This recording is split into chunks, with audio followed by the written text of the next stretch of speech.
Hey guys, Larry the tractor guy here.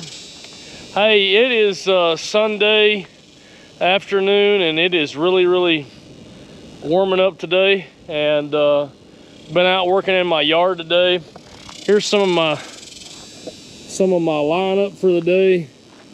Got a little LP 620 here, pretty cool little tractor. Got a little International H, a super cool little red tractor.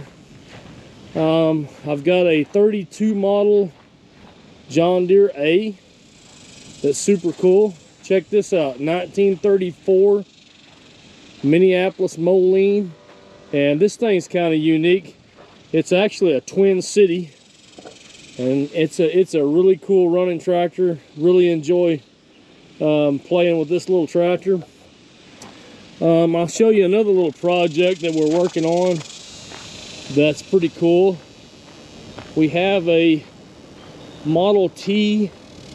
I'm gonna have to look up the year model of the little Model T because I don't remember the year model, but it is a super cool little Model T, and it's been donated to our local museum.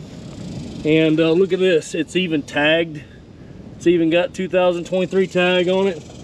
Man, this thing is super cool. We've got it running really good. We've been doing quite a bit of work to it, and we had to work on the ignition quite a bit to get the ignition right, and but we've got the ignition going good now. And man, this thing is really cool. I want you to check this out real quick. So up here on the dash, I'm gonna pop this little cover off. So there's the coil pack. It's a little 4-cylinder Ford engine. Okay, and this is the coil pack, and they call these a buzz coil. Okay, and so they are adjustable, as you can see here, on how they fire. And they are, check this out, it's a wooden box, and these are actually rebuildable too, if you can believe that. You can recondition these buzz coils, and I'm gonna talk about that and show you that again a little bit later in another video. But just wanted to kind of show you some of our projects that we're working on here around the house.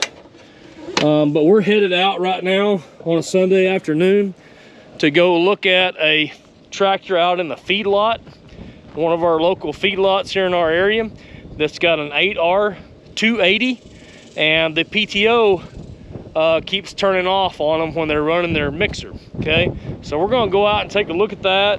And we think that it might be a bad switch in the armrest, but we're gonna get this guy up and going because he's got, like, I don't know, somewhere around 16,000 head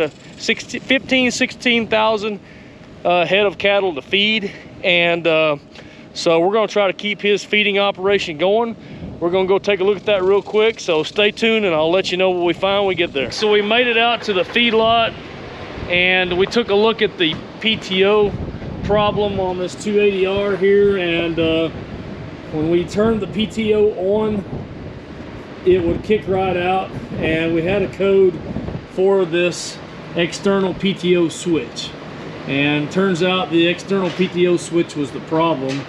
And so we fixed that. He got his cattle fed about 16,000 head. We got 2 of these 288Rs and 2 of these vertical Supreme International vertical mixers, and just another day out in the field. So just a quick tip that if you're having problems with your PTO kicking off, that there is a possibility that you could have a faulty external PTO switch out here on the fender if you're running one of these later model new 8Rs. So it's just another day out in the field with Larry the Tractor Guy signing out. Hey guys, check out Larry the Tractor Guy videos here, other videos here, subscribe here, and buy all your John Deere parts here. We'll make it work. I think we're gonna have to make it we'll make it work. Come on, let's go. We need to make you need some food. Y'all already burned me out.